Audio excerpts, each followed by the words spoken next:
No,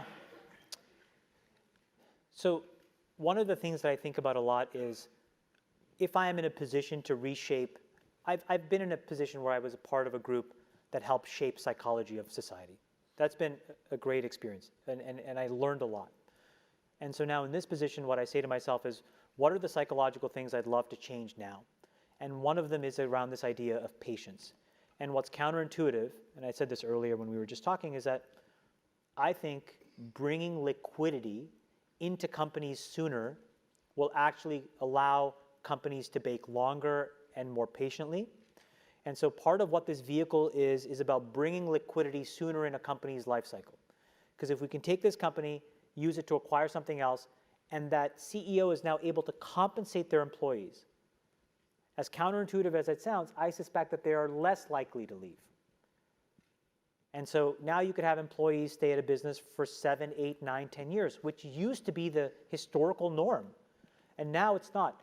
Most of you probably are thinking to yourselves, well, I'm going to get a great job after the GSB, but I should probably portfolio manage my career for the next 6 or 7 years. 18 months here, 18 months there, 18 months there, and then I'll decide what I really want to do. And part of it is because there's an incentive to sort of like build this kind of portfolio approach. But I suspect if you knew that liquidity was sort of like a more traditional, predictable thing, many people would actually say, you know what, I like these people here. I like the mission of the company. I want to continue to help advance their goals. And now that you've actually, solved my compensation problem, I'm willing to commit. So part of this vehicle is trying to turn back the incentives towards people staying at companies longer, which I think is going to be required if you're going to try to solve hard problems.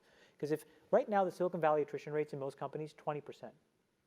That means every 5 years your entire employee base is turned over. Think about that.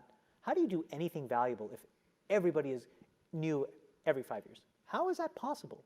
It's probably not possible. So that's what I would try to change.